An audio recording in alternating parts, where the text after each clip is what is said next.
À une autre époque, Taïsir Abou Saada et Moran Rosenblit auraient été ennemis jurés. Mais ici, au cœur des États-Unis, où vivent maintenant Tass, le Palestinien, et Moran, l'Israélien, tous deux ont réuni leurs forces pour annoncer à des milliers de personnes l'histoire improbable d'une amitié impossible. Moran a grandi dans un kibboutz au sein d'une famille juive non pratiquante. Ayant rejeté les règles et les habitudes des juifs les plus orthodoxes de sa communauté, il devint rapidement un adolescent rebelle, menant une vie médiocre jusqu'à son entrée dans l'armée. Nous avons appris qu'il y avait eu un attentat suicide à l'endroit où Monot Unité avait l'habitude de se retrouver tous les dimanches. 22 soldats sont morts ce jour-là.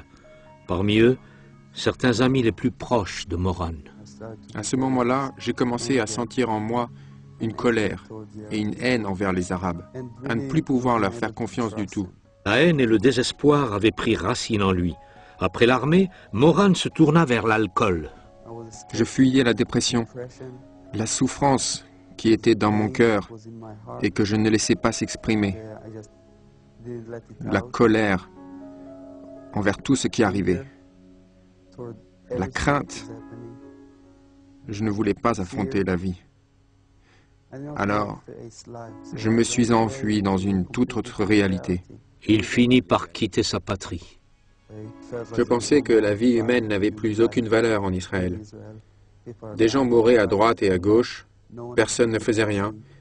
Alors j'ai décidé de partir. Moran se retrouva aux États-Unis hostile et désespéré. Tass était arrivé presque 20 ans plus tôt, traînant un fardeau semblable. Je n'ai jamais eu besoin d'apprendre à détester les Juifs.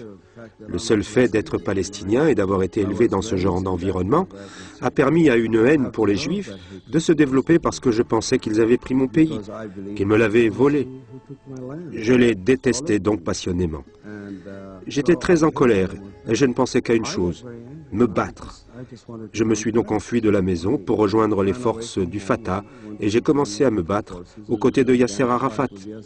Ces années passées avec l'OLP n'ont pas réussi à apaiser sa colère qui l'accompagnait encore aux États-Unis.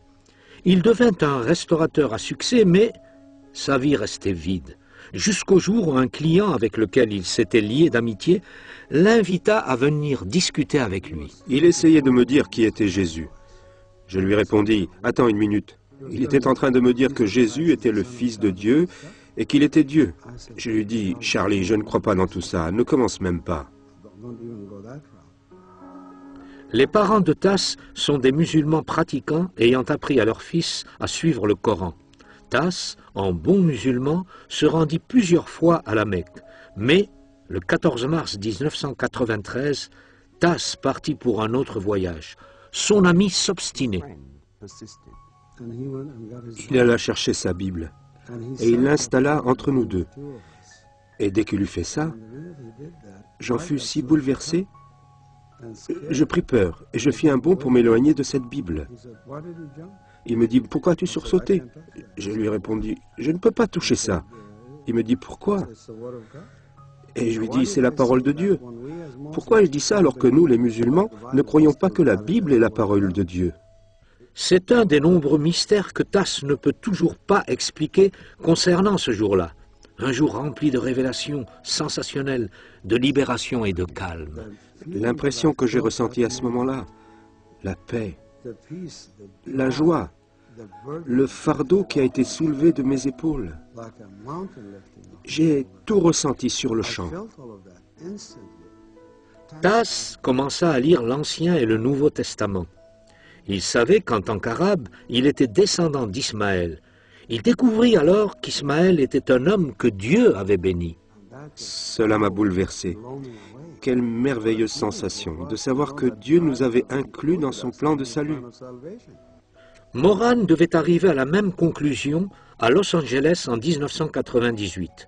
Un ami l'avait invité à aller à l'église. Moran s'y rendit. Agité, rempli de questions sur Dieu et sur ce que la Bible avait à dire sur les Juifs, Moran voulait des réponses et la lecture de la Bible devint un vrai défi pour lui. Sur les Juifs, Moran voulait des réponses et la lecture de la Bible devint un vrai défi pour lui. D'un bout à l'autre des Écritures, vous apprenez que Dieu aimait son peuple, Israël. Dieu aimait mon peuple.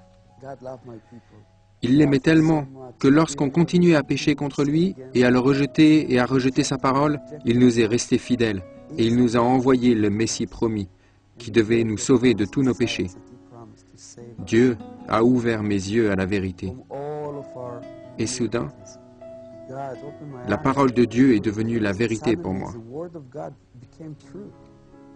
En l'espace de quelques mois, les deux hommes, un juif et un musulman, prirent des risques et purent renverser les obstacles traditionnels afin de chercher quelqu'un que leur famille et leur culture leur interdisaient de rencontrer. Moran l'appelle Yeshua, Tas l'appelle Aïssa, d'autres le connaissent sous le nom de Jésus. Si tu donnes ton cœur à Yeshua, l'amour, la joie et la paix qui remplissent ton cœur, ça ne sera pas parfait, mais l'amour et la joie et la paix qui rempliront ton cœur seront immenses. Mais cet amour et cette paix pourraient-ils vraiment effacer des années de colère? Moran et Tas savaient que les Écritures étant devenues le point central de leur vie, il leur fallait vivre ce qu'ils avaient appris. Il ne leur suffisait pas d'aimer leurs ennemis en théorie seulement. Même après avoir accepté le Seigneur. Pour moi, un bon arabe, c'était un arabe mort.